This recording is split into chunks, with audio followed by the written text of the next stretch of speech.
kamu bergumul terus dalam pernikahanmu, bergumul terus. Kamu harus tahu bahwa ada sesuatu yang Tuhan sedang kerjakan dalam hidupmu. Yang hari ini mungkin kamu tidak sadar apa itu. Tapi we have Jehovah Elroy, God who sees us. He knows your needs.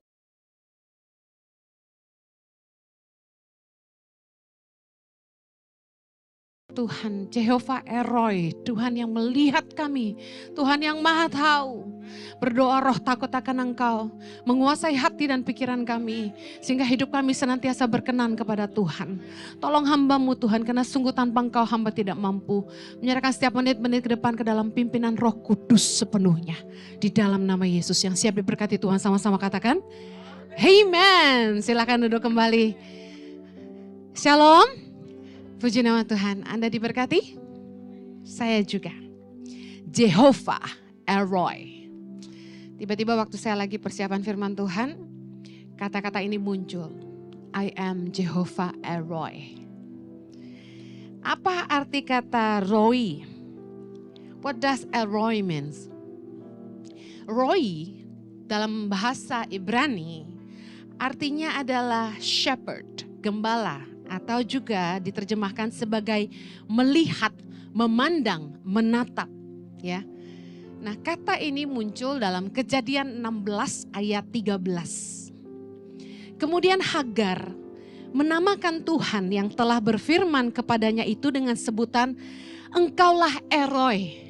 Sebab katanya, bukankah di sini kulihat Dia yang telah melihat aku.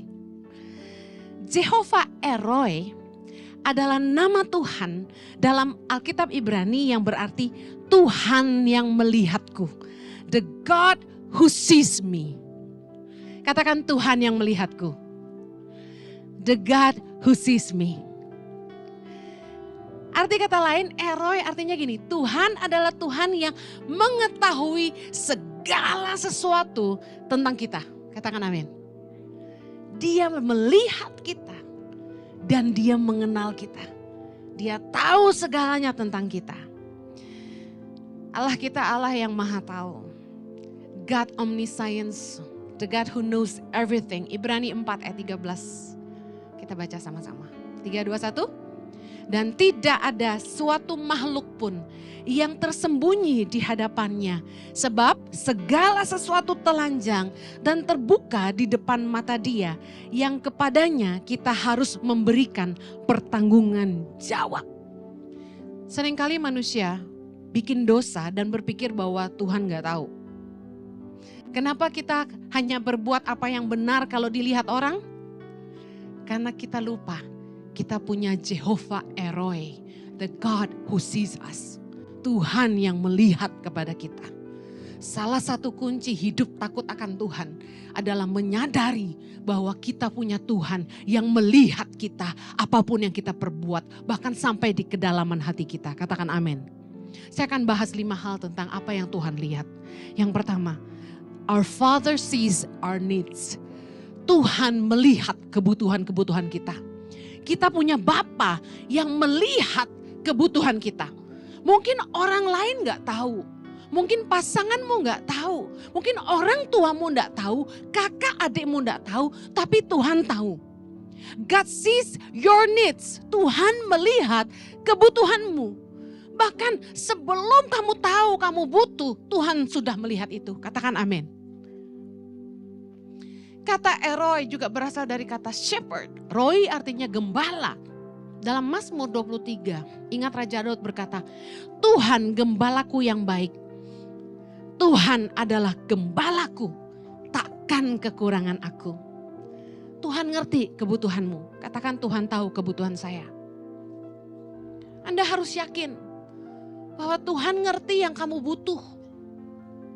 Kamu tidak perlu takut. Anda harus percaya you have the Jehovah Elroy, the shepherd who knows your needs. Gembala yang gak akan biarkan kamu kekurangan. Amen. Dia tahu yang kamu butuhkan. Kadang waktu kita cari jodoh, kita cari tuh yang kita mau, bukan yang kita butuh. Karena kita gak ngerti yang kita butuh. Tapi tuh Tuhan keren. Tuhan kasih kita yang kita butuh. Amen. You know, saya itu berharap Dulu waktu kami pacaran, Jojo lebih perhatian sama saya. Pertengkaran kami selalu berputar di area kamu gak peduli sama saya, kamu tidak perhatian sama saya. Dan saya marah terus sama dia karena merasa dia kurang waktu sama saya. Gak treat saya spesial. Dan jujur saya meragukan Jojo cinta sama saya.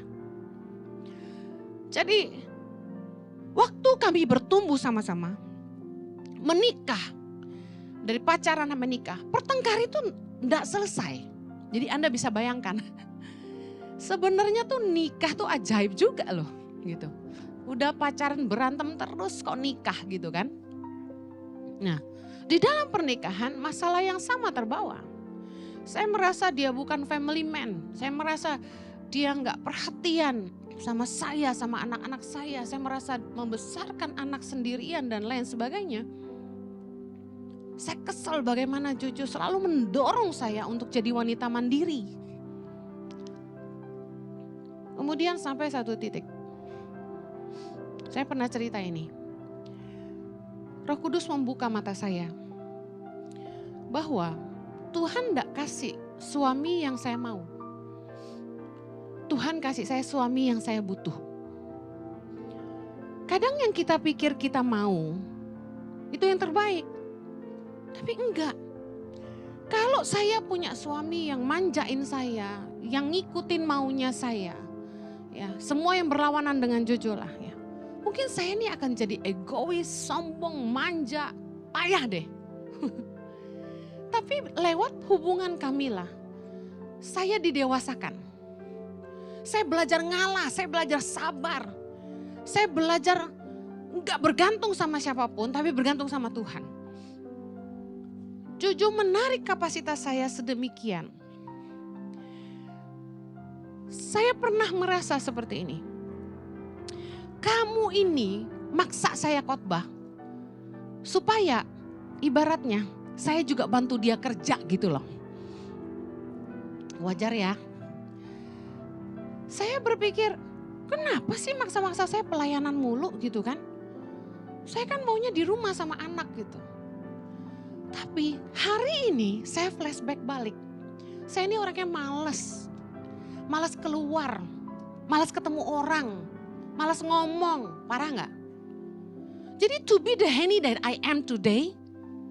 Tuhan tuh pakai suami saya. Mendorong saya. Harus mau keluar rumah. Mau ketemu orang. Berani pelayanan tanpa didampingi suami gitu kan. Karena kalau Jojo gak ada tuh saya kehilangan tameng.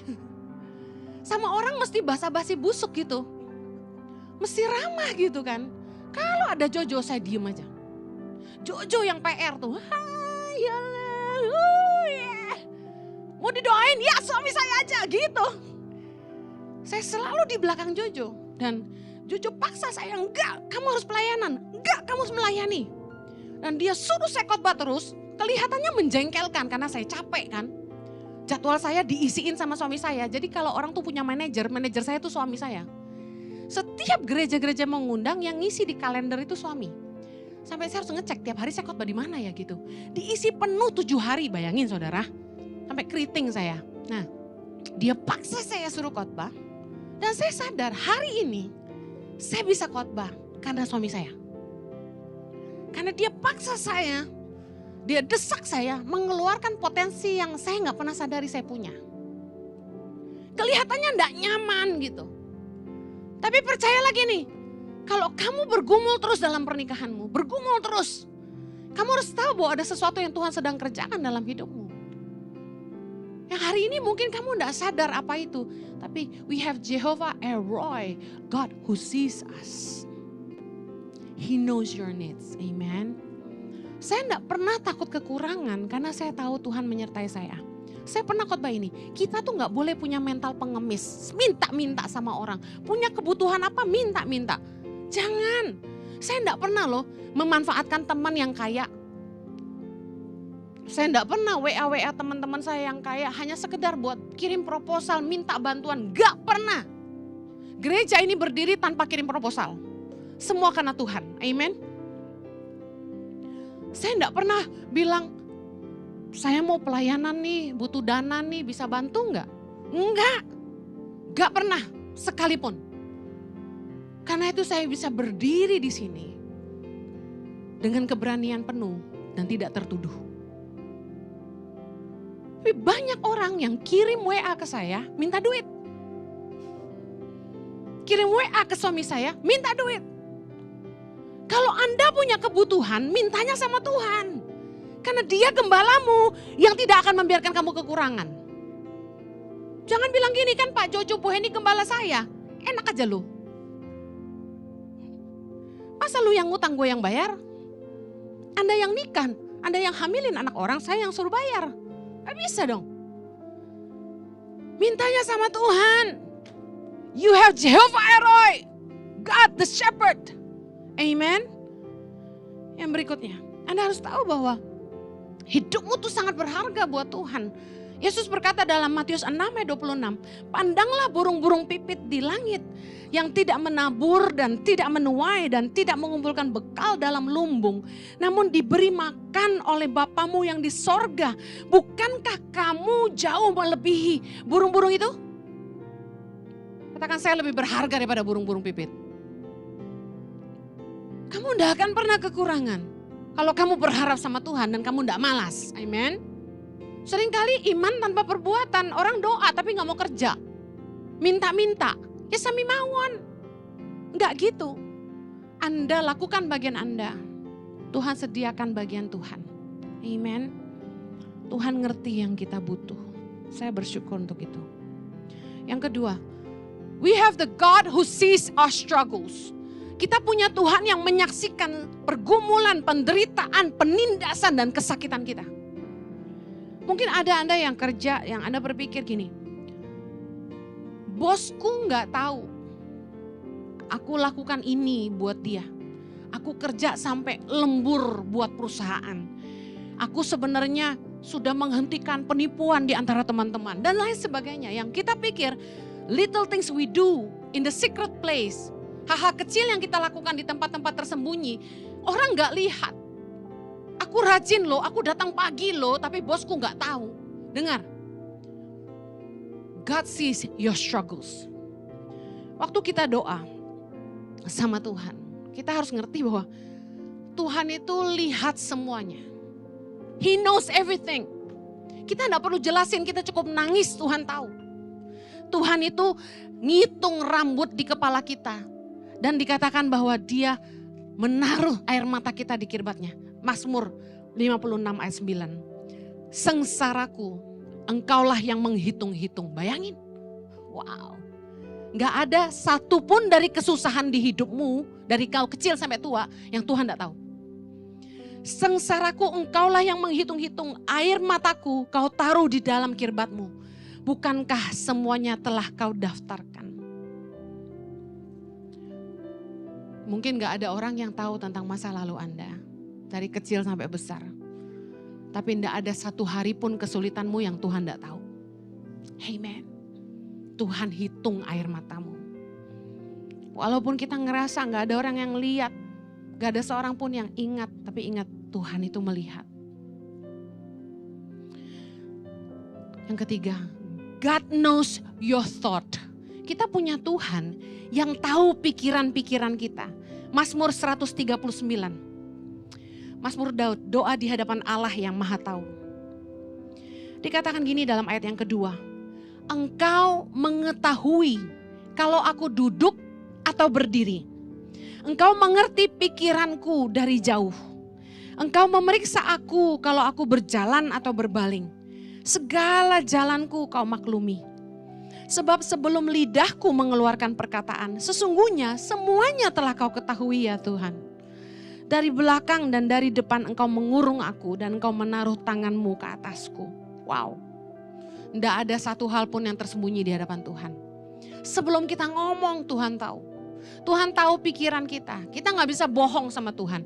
Makanya Yesus bilang kalau doa tuh gak usah bertele-tele. Kenapa? Karena Tuhan tahu yang kamu mau. Tuhan tahu kedalaman hatimu. Kamu bisa nipu orang, kamu gak bisa nipu Tuhan. Kamu tulus gak tulus tuh Tuhan tuh tahu. Amen. Kadang kita bisa berlaga baik di depan orang. Kita ngomong yang baik. Terus Roh Kudus tegur kita. Hatimu kan gini. Sekeren itu. You know, Tuhan tuh tahu tiap pikiran kita, karena itu jaga, hati-hati. Apa yang kamu pikirkan, apa yang kamu renungkan tuh jaga. Karena Tuhan lihat itu. Saya senang sama Raja Daud tuh apa? Dia tuh orang yang ngerti bahwa Tuhan tuh lihat semuanya. Tuhan melihat sampai kedalaman hati gitu. Kalau Anda tuh percaya, peninggian tuh datang dari Tuhan. Kerja tuh yang tulus. Jadi orang tuh yang tulus. Rendah hatilah. Karena promosi itu datang dari Tuhan. Nggak perlu kita berusaha fight gitu. Saya percaya orang mau sejahat apapun sama kita. Kalau kita nggak jahat, mungkin orang nggak tahu, tapi Tuhan tuh tahu. Tuhan lihat hatimu. He knows your thoughts. Jangan pernah mikirin yang jahat terhadap orang lain. Jangan nyimpen rencana-rencana jahat. Oh, Anda pikir orang nggak tahu, Tuhan tahu. Bayangin sampai yang kedalaman hati yang orang nggak ngerti, Tuhan ngerti. Hati-hati dengan perenunganmu. Amen. Ada lagunya bilang, Engkau Tuhan Allah Maha Tahu. Dia tahu semuanya. Gak ada yang Tuhan gak tahu dari hidup kita. Saya bersyukur kalau Roh Kudus itu selalu ngingetin kita dari waktu ke waktu. Waktu kita tuh mulai gak tulus, waktu kita mulai gak benar. Roh Kudus tuh yang bimbing kita. Karena tanpa Roh Kudus, sometimes kita pikir Tuhan gak tahu. Tapi sesungguhnya Tuhan tahu. Amen. God knows your thought. Jangan pernah mikir yang jorok di pikiranmu. Kadang-kadang sampai gini, kita gak bermaksud aja. Pikiran kotor tuh bisa masuk loh. Coba Anda nonton film Korea, ngelihat artis-artis ganteng gitu. Bohong lah kalau gak pernah ngimpi gitu kan. Jadi pacar kamu ya kan. Mak-mak ngaku.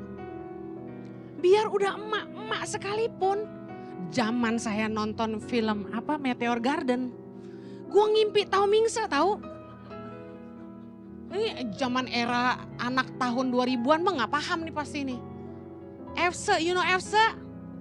Yang ngerti Efse angkat tangan. Gak penting, yang penting tahu Yesus. Tapi serius, saya paham nih kurang lebih ini. Seperti saya zaman dulu kan nonton itu Tao Mingse. Kok bisa ya ada cowok seganteng itu, sekul itu ya. Pengen gue gigit tau gak sih. Gemes gue. Cakep banget dan cool banget gitu. Nah kita kalau udah nonton aja kita kayak demen gitu kan. Gak direncanakan, itu manusia banget. Hati-hati loh. Kata Yesus, melihat, memandang, dan mengingini. Sudah berzina dalam hati. Parah. Hati-hati. Tuhan tahu yang kamu pikirin. Kalau Anda marah sama pasanganmu, jangan ngarepin dia mati. Tuhan tahu loh.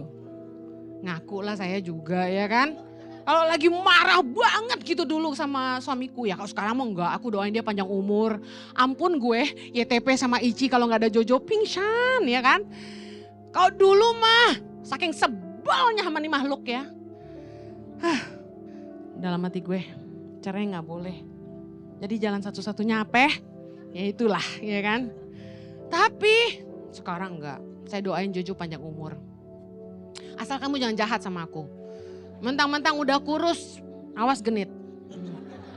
Iya, jadi self love gitu, tau gak sih?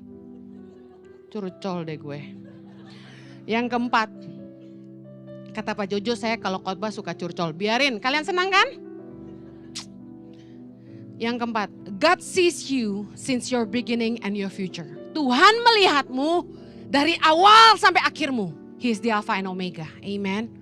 Dalam Mazmur 139 dikatakan, baca sama-sama. Sebab engkaulah yang membentuk buah pinggangku, menenun aku dalam kandungan ibuku. Aku bersyukur kepadamu oleh karena kejadianku dahsyat dan ajaib. Ajaib apa yang kau buat dan jiwaku benar-benar menyadarinya. Tulang-tulangku tidak terlindung bagimu. Ketika aku dijadikan di tempat yang tersembunyi dan aku direkam di bagian-bagian bumi yang paling bawah, matamu melihat selagi aku bakal anak, dan dalam kitabmu semuanya tertulis hari-hari yang akan dibentuk sebelum ada satu pun daripadanya. Lihat baik. Anda harus tahu bahwa awal dan akhirmu itu Tuhan yang tahu. Jadi kamu jangan sok tahu. Banyak orang yang mau bunuh diri mengakhiri hidupnya. Tuhan yang kasih kamu hidup, jangan kamu yang mengakhiri. Kalau Tuhan kasih kamu kesempatan hidup, kamu harus berjuang untuk hidup ini. Katakan hidup ini layak diperjuangkan. Jangan menyerah. Banyak orang yang sudah nikah secara kudus, diberkati di gereja, catatan sipil, hendak dikaruniai keturunan. Jadi kalau Anda bisa lahir ke dunia ini karena apapun penyebabnya, entah ibumu hamil di luar nikah, entah ibumu hamil waktu SMA, hamil waktu pacaran, apapun, no matter what was your beginning, but God was there. Tuhan ada di sana. Dan Tuhan yang menenun kamu. Katakan amin. Tuhanlah yang mengerti awalnya kita. Dan dia yang ngerti akhirnya kita. Kenapa enggak bergantung sama Tuhan? Kenapa enggak nanya Tuhan, Tuhan aku harus apa dengan hidupku? Stop playing with your life. Berhenti main-main dengan hidupmu. Dan tanya Tuhan apa yang dia mau dengan hidupmu. Saya berhenti main Kristen-Kristenan ketika saya mulai gini. Kok Kristen kayak gini aja ya? Ke gereja, pelayanan, udah nih habis kayak gini aja. Terus di dalam gereja berantem, siapa yang lebih banyak singer, siapa yang lebih banyak jadwal WL. Berantemnya urusan yang bocai-bocai gitu. Saya pikir kekristenan kok kayak gini sih. Kalau udah Natal heboh, Paskah heboh, habis itu slow. Masa gini aja sih kekristenan, so basi gitu loh. Saya mulai fight, saya mulai bilang gini, Tuhan, I'm so tired with my Christianity. I'm so tired with my life. What do you want from me? Apa yang Tuhan mau dengan hidupku? Saya mulai kejar Tuhan. Dulu ada, zaman saya masih muda banget, ada God Chaser. Siapa penulisnya? Tommy Tenney. Saya kejar Tuhan. Saya doa pagi, siang, malam. Lebih dahsyat daripada Daniel. Kalau Daniel sehari 3 kali, saya setiap waktu. Saya mulai tengkurap, saya mulai tanya Tuhan, di mana saja, mulai dari bangun sampai tidur. Saya bilang gini, Tuhan apa yang Tuhan mau dengan hidup saya? What do you want me to do, Lord? What do you want me to do? Saya tahu ayat ini, Mazmur 139 ayat yang ke-16 bahwa dia yang menenun saya. Dan ayat 16 perhatikan lagi. Matamu melihat selagi aku bakal anak. Baca sama-sama. Dan dalam kitabmu semuanya, ulangi. Dan dalam kitabmu semuanya tertulis hari-hari yang akan dibentuk sebelum ada satu pun daripadanya. Bicara soal apa? Masa depan kita. Hari-hari yang akan dibentuk sebelum ada satu pun daripadanya. Ditulis dalam kitab kehidupan. Ada namamu dan namaku di situ. Lengkap dengan apa yang Tuhan mau. Tuhan pasti tulis. One day Henny akan nikah sama Jojo. Henny akan menggembalakan sebuah jemaat yang baik-baik dan lucu-lucu. Henny akan punya yayasan Tangan Pengharapan yang nolong puluhan ribu anak Indonesia. Amin. Mengeluarkan orang dari kemiskinan, melahirkan 1000 pemimpin bagi Indonesia. Yang takut akan cinta Tuhan, mencintai rakyat, cerdas dan berintegritas. Amin. Tuhan tulis tuh semua tuh. Waktu Anda baca ini, apa yang muncul di benak Anda? If God sees me from my beginning till my end, whom should I ask? Siapa yang harus saya tanya? Tuhan. Berjuanglah, bertanyalah. Ada yang bilang sama saya, Bu Henny, saya udah doa, saya udah tanya Tuhan, saya udah lakukan yang Bu Henny khotbahkan.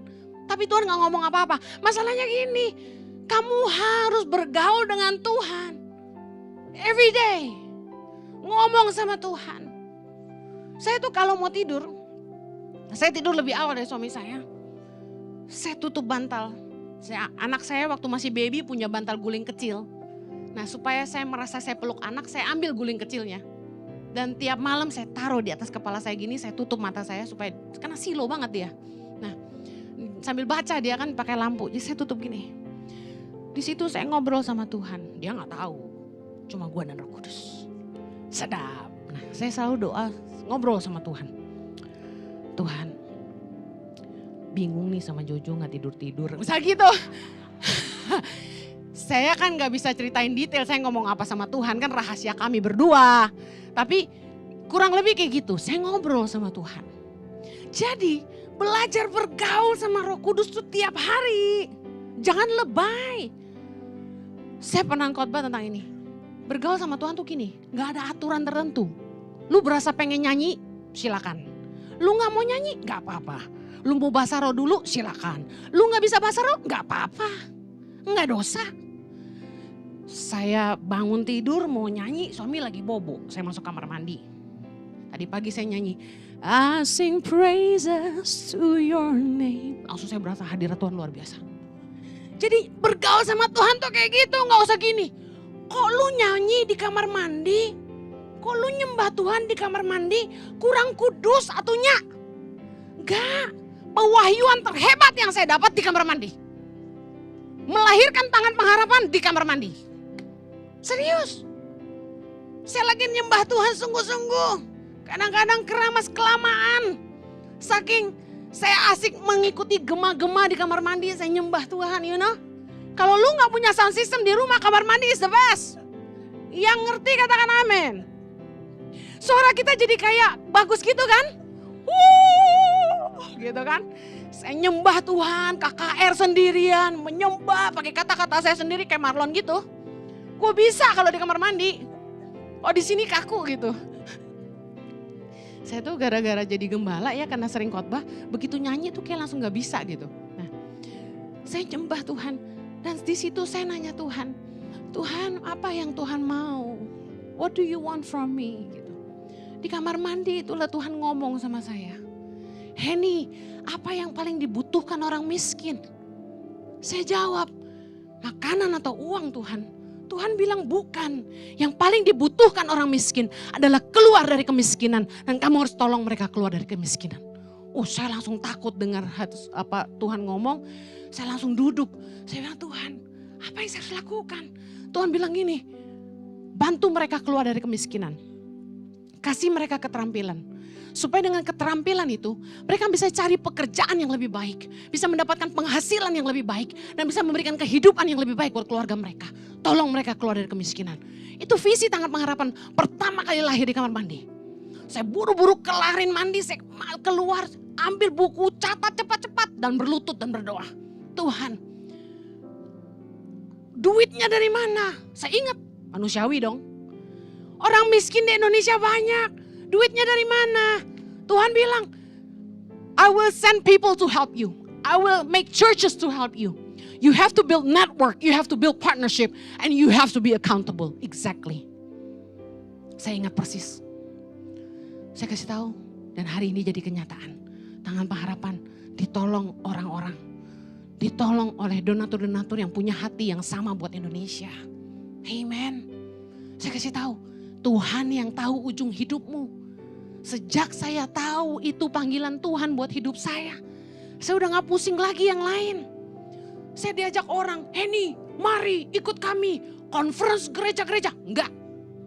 Ayo Henny ikut kita belajar bagaimana secara teknologi kita bisa menjangkau gereja-gereja gini-gini. Enggak, saya bilang. Enggak. Lu orang urus gereja, gue urus rakyat. Makanya di ICI gembalanya Pastor Jojo. Saya istri gembala. Benar. Ada yang nanya-nanya sama saya, Bu Henny, tadi siang habis saya khotbah jam 10. Anak saya mau nikah, begini begitu. Saya bengong, hah? Saya gak paham. Ke admin di depan, saya bilang. Anda nanya apapun tentang ICI, kecuali siapa OB di sini. Nah, itu doang yang saya tahu. Saya gak ngurusin gereja. Gak ngurusin, saya cuma khotbah di sini. Karena hati saya bukan running manajemen gereja. Hati saya ngurusin jiwa-jiwa. Amen. Saya kan dipaksa Tuhan punya gereja. Kan tiba-tiba setelah pandemi, gara-gara online, tiba-tiba ada jemaat nanya, Bu Henny kita mau ibadah, ibu gerejanya di mana? Di mana gereja gua? Gak ada. Gitu kan. Terus jadinya kita punya gereja deh. Tara, gitu. Haleluya. Anda pengen gak hidup Anda dituntun Tuhan? He knows your end. Dia tahu ujung hidupmu. Dia tahu siapa jodohmu. Jangan panik. Kalau Tuhan belum ketemuin, udah tenang aja. Yang penting lu dandan baik-baik. Ketiak jangan bau, udah kelar. Sorry man. Yang janda lebih cantik daripada yang single. Kadang-kadang saya juga putus asa mendoakannya. Maaf saya ngomong terus terang. Gini loh, saya frustasi. Weni doakan kami jomblo. Yang terakhir, God sees your fault. Ingat, Tuhan melihat semua yang kau buat. Tuhan melihat pikiranmu. Tuhan lihat kebutuhanmu. Tuhan lihat hidupmu dari awal hingga akhirmu. Tapi Tuhan juga lihat pelanggaran-pelanggaranmu. Yeremia 23 ayat 24 kita baca. Sekiranya ada seseorang menyembunyikan diri dalam tempat persembunyian, masakan aku tidak melihat dia? Demikianlah firman Tuhan. Tidakkah aku memenuhi langit dan bumi? Demikianlah firman Tuhan. No one can hide from God. Gak ada yang bisa sembunyi dari Tuhan. Amen. Gak ada seorang pun yang bisa menutupi pelanggarannya. Di tempat yang tersembunyi, yang paling gelap, yang paling dalam Tuhan lihat. Ayub 34 kita baca ayat ke-21. Karena matanya mengawasi jalan manusia dan ia melihat segala langkahnya. Ayat 22. Tidak ada kegelapan ataupun kelam kabut di mana orang-orang yang melakukan kejahatan dapat bersembunyi. Ayat 23. Karena bagi manusia ia tidak menentukan waktu untuk datang menghadap Allah supaya diadili. Orang-orang yang perkasa diremukkannya dengan tidak diperiksa dan orang-orang lain diangkatnya ganti mereka. Jadi ia mengetahui perbuatan mereka dan menggulingkan mereka di waktu malam sehingga mereka hancur lebur. Ayat 26. Mereka ditamparnya karena kefasikan mereka dengan dilihat orang banyak. Ayat 27. Karena mereka meninggalkannya dan tidak mengindahkan satupun daripada jalannya. Sehingga mereka menyebabkan jeritan orang miskin naik ke hadapannya dan mendengar jeritan orang sengsara. Saya mau akhiri dengan ini. Takutlah akan Tuhan. Sadarlah bahwa Dia melihat segalanya. Setiap pelanggaran kita, tidak ada yang tersembunyi di hadapannya. Mari tetap taat walau tidak ada yang lihat. Katakan sama-sama, aku harus taat walau tidak ada yang lihat. 3, 2, 1. Lakukan apa yang benar meskipun tidak ada orang yang tahu. Do what is right even if there's nobody think that you are right. Sekalipun orang salah paham sama kamu. Sekalipun orang nuduh-nuduh yang jahat tentang kamu. Sekalipun orang berpikir kamu tidak benar, kamu harus tetap lakukan apa yang benar. Kan ada orang yang gini, nanggung lah, gue udah dikata-katain kayak gitu, sekalian aja gue bikin. Ada kan gitu ya? No. Tetaplah taat meskipun tidak ada yang lihat. Lakukan apa yang benar meskipun tidak ada orang yang tahu. Do what is right even nobody think that you are right. Karena gak peduli seberapa jauh kamu pergi, Tuhan akan bisa menemukan kamu. Daud bilang gini dalam Mazmur 139 ayat yang ke-7. Kemana aku dapat pergi menjauhi rohmu? Kemana aku dapat lari dari hadapanmu? Jika aku mendaki ke langit, engkau ada di sana. Jika aku menaruh tempat tidurku di dunia orang mati, di situ pun engkau. Jika aku terbang dengan sayap fajar dan membuat kediaman di ujung laut, juga di sana tanganmu akan menuntun aku dan tangan kananmu memegang aku. Listen, di saat Anda menderita, Anda punya pergumulan, Anda disakiti orang, Anda ditinggalkan, Anda dikecewakan, orang berbuat yang jahat sama kamu, orang salah mengerti kamu, atau Anda berbuat jahat, apapun yang Anda lakukan, Tuhan lihat, Tuhan tahu. We have the God who sees us. Jehovah Eroi, the God who sees you. Saya mau akhiri. Saya sempat mikir gini, Tuhan kok Tuhan baik banget dalam hidup saya gitu loh. Kok Tuhan tuh bermurah hati sekali buat saya gitu. Kok saya bisa ngalamin semua kebaikan Tuhan ini. Why? One day kayak Roh Kudus bilang saya gini, I have seen all the days you had passed. Aku sudah lihat hari-hari yang kamu lewatin. Dengan segala kesusahan dan air mata. Dan hari ini aku bawa kamu untuk menikmati semua yang kamu sudah tabur di masa lalu. Saya gak mungkin cerita ke orang-orang semua yang saya lewatin terlalu banyak dan terlalu pahit gitu. Tapi hari ini kalau orang cuma lihat Heni hari ini, Anda sedang lihat kemurahan Tuhan dalam hidup saya. Bertahun-tahun kayaknya gak ada yang tahu gitu yang kita buat. Bertahun-tahun kayaknya gak ada yang pernah tahu taburan kita. Waktu Tuhan panggil saya ke Indonesia dan saya harus pergi-pergi ke pedalaman, itu gak enak banget tau gak sih? Melawan isi hati yang pengennya sama anak saya, anak saya masih kecil kan gitu. Melawan isi hati saya karena saya sukanya bersih, ini ke pedalaman, my God yang gak ada toilet. Saya maaf ya pernah BAB di bawah pohon loh. Perjuangan ngelewatin badai di tengah laut, ombak tinggi, dan saya gak jago berenang. Saya gak habis pikir bagaimana. Waktu saya udah baik sama orang jahatin saya di pedalaman. Pendeta lagi. 10 pendeta yang saya ajak kerjasama, istilahnya gini, saya cari dana, saya titip dia. Suruh dia yang urus anak-anak di kampungnya.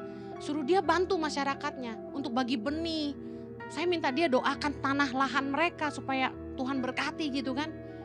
Tapi yang saya percayakan dimakan sama mereka gitu. Dari 10 pendeta 8 nipu saya. Aduh suka dukanya saya pernah disantet tapi gak kena. Wih saya tidur malam-malam jam 2 pagi. Tiba-tiba ada binatang kecil-kecil hajar saya di ranjang banyak banget. Wih saya bangun, itu kayak film The Moses tuh. Yang dia bisa ikut jalan kayak pasir gitu loh. Wih di depan mata saya tuh, saya kibas gak bisa pergi. Tapi guna-guna santet tenung tidak akan mengenaiku, kata firman Tuhan. Amen. Kita datang dengan maksud hati baik dan kita datang dengan ketulusan dan Tuhan melindungi saya. Orang yang menyantet saya kena balik ke dia. Dia langsung sakit parah dan gak bisa bangun. Saya baru tahu kalau itu santet karena orang yang nyantet saya sakit.